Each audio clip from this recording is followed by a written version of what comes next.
বর্তমান এই যুদ্ধকালীন পরিস্থিতির মুখে বাংলাদেশ যেন আরও সবল হচ্ছে।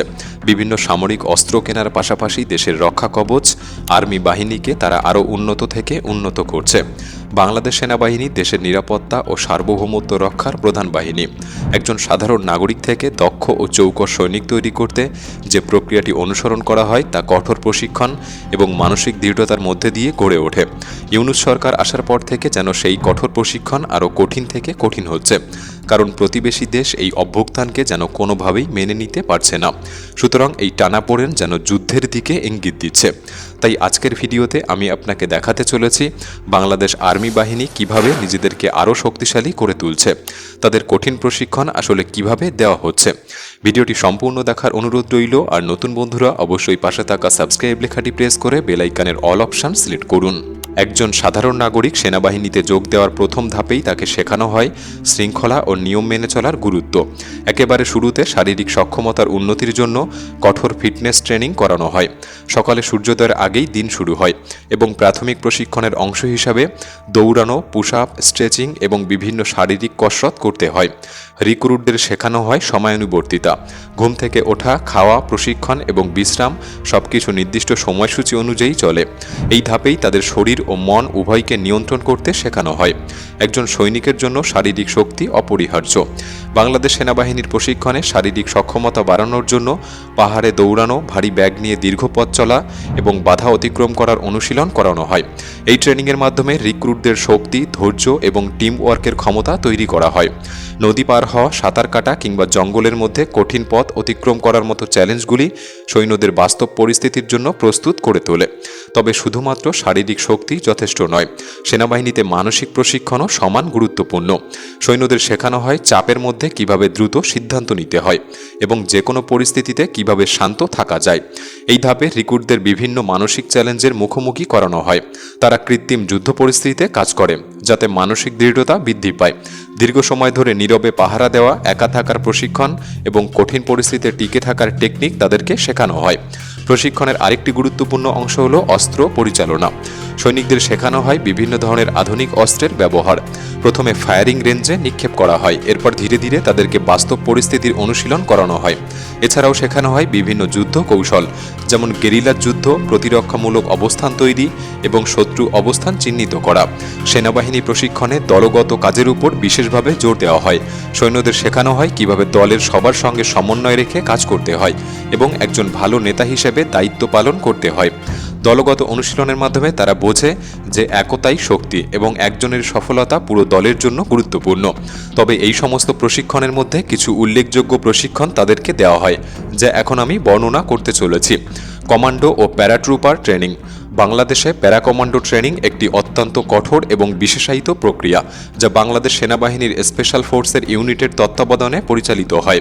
প্যারাকমান্ডো ট্রেনিং একটি দীর্ঘ ও কঠোর প্রক্রিয়া, যা সেনাদের শারীরিক এবং মানসিক শক্তি চরম পর্যায়ে নিয়ে যেতে ডিজাইন করা হয়েছে। এই ট্রেনিংয়ে অংশ নেওয়া সেনাদের শারীরিক ক্ষমতা, মানসিক দৃঢ়তা এবং যে কোনো পরিস্থিতিতে দ্রুত সিদ্ধান্ত নেওয়ার ক্ষমতা অর্জন করতে হয়। এই ট্রেনিংয়ে খুব কম সেনাই উত্তীর্ণ হতে পারে। সেনাদের শারীরিক ফিটনেস উন্নত করার জন্য প্রতিদিন কঠোর ব্যায়ামের মাধ্যমে যেতে হয়, ভারী ভারী সরঞ্জাম বহন করতে হয়, ঘন্টার পর ঘন্টা দৌড়াতে হয় এবং পাহাড়ি পথ পাড়ি দিতে হয়। এই প্রশিক্ষণ চলাকালীন একজন সেনাকে টানা 36 থেকে 72 ঘন্টা না ঘুমিয়ে একটানা কাজ করতে হয়। ভারী ভারী বস্তুকে এক জায়গা থেকে অন্য জায়গায় নিয়ে যেতে মাইলের পর মাইল হাঁটতে হয়। তাদেরকে বিভিন্ন প্রাকৃতিক পরিবেশে যেমন পাহাড়, জঙ্গল, মরুভূমি এবং জলে যুদ্ধ করার জন্য প্রস্তুত করানো হয়। জলের নিচে নিঃশ্বাস ধরে রাখা, জলে দ্রুত চলা এবং কিভাবে জলের মধ্যে শত্রুর মোকাবিলা করতে হয় তার কৌশল শেখানো হয়। এবং প্যারাকমান্ডোদের একটি উল্লেখযোগ্য চ্যালেঞ্জ হল মানসিক চাপের মধ্যে সিদ্ধান্ত নেওয়া। তাদের প্রায়শই সীমিত খাদ্য এবং পানীয় জল সংকটের মতো চরম পরিস্থিতিতে বেঁচে থাকার প্রশিক্ষণ দেওয়া হয়, যেন যুদ্ধক্ষেত্রে এমন পরিস্থিতি এলে তারা দীর্ঘক্ষণ বেঁচে থাকতে পারে।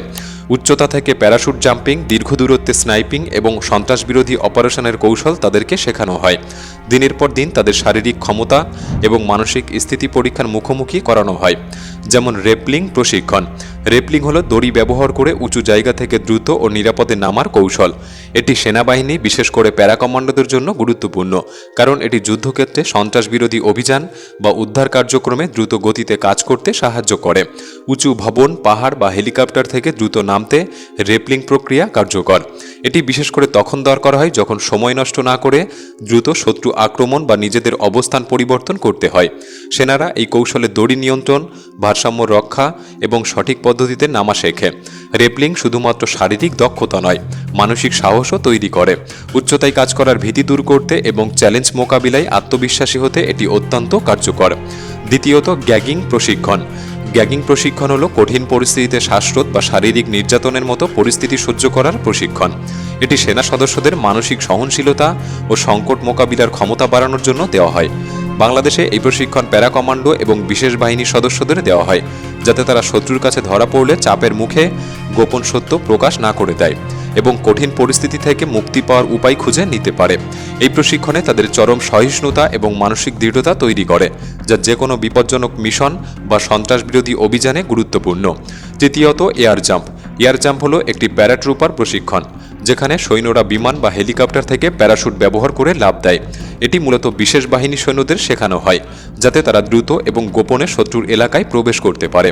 প্রথমে ভূমিতে কুশন বা নরম স্থানে লাফ দেওয়া শেখানো হয়, তারপর তাদেরকে ধাপে ধাপে উঁচু থেকে উচ্চতম স্থানে নিয়ে যাওয়া হয়। এরপর একটি বিমানকে নির্দিষ্ট উচ্চতায় নিয়ে সেখান থেকে তাদেরকে ছেড়ে দেওয়া হয়। এই প্রশিক্ষণে তাদের ভয়কে দূর করা হয়, প্যারাশুট কিভাবে খুলতে হয় এবং সেটি নিয়ন্ত্রণ করতে হয় তা শেখানো হয়। এরপর অবস্ট্যাকল ট্রেনিং। এই প্রশিক্ষণে সৈন্যদের শারীরিক ও মানসিক চ্যালেঞ্জ মোকাবিলার জন্য বিভিন্ন বাধা অতিক্রম করতে হয়, যেমন পাহাড় কিংবা কৃত্রিম কোনো কাঠামো বেয়ে উপরে ওঠা, কর্দমাক্ত কোনো গর্তের মতো দুর্গম সব এলাকা পার হওয়া বা দুর্গম কোনো এলাকা পার হওয়ার সময় পিঠে ভারী জিনিস বহন করা। এই প্রশিক্ষণ বাংলাদেশি সৈন্যদের দ্রুতগতিতে দৌড়ানো, ঝাঁপ দেওয়া, হামাগুড়ি দেওয়া এবং ভারসাম্য রক্ষা করতে সাহায্য করে। এছাড়া সৈন্যদের শেখানো হয় জলের মধ্যে কিভাবে দীর্ঘক্ষণ টিকে থাকতে হয়। এই অনুশীলনে একজন সেনাকে দড়ি বেঁধে জলে ছেড়ে দেওয়া হয়, যতক্ষণ না সে পরিশ্রমের ঊর্ধ্বসীমায় পৌঁছে যাচ্ছে। এই অনুশীলন যুদ্ধক্ষেত্রে নদী বা জলাশয়ে দীর্ঘক্ষণ টিকে থাকার ক্ষমতা তৈরি করে। এরপর আসে ফায়ারিং ট্রেনিং। অস্ত্র ব্যবহারের দক্ষতা বাড়াতে সৈন্যদের শেখানো হয় কিভাবে সঠিক নিশানা করে গুলি ছুটতে হয়। যুদ্ধক্ষেত্রে সঠিক সময়ে সঠিক সিদ্ধান্ত নিতে পারাই বিজয় নিশ্চিত করতে সাহায্য করে। প্রথমে ছোট অস্ত্রের অনুশীলনে শুরু হয় এবং এরপর বড় বড় অস্ত্র যেমন রাইফেল, মেশিন গান এবং স্নাইপার রাইফেলের প্রশিক্ষণ দেওয়া হয়। এবং কমব্যাট সার্ভাইভাল ট্রেনিং সৈন্যদের শেখানো হয় যুদ্ধক্ষেত্রে কিভাবে জীবন বাঁচাতে হয় এবং খাদ্য ও জলের সংকট মোকাবিলা করতে হয়, কিভাবে আশেপাশের প্রকৃতি থেকে খাবার ও জল সংগ্রহ করতে হয় এবং শত্রুর চোখ ফাঁকি দিয়ে কৌশলে চলাচল করতে হয়।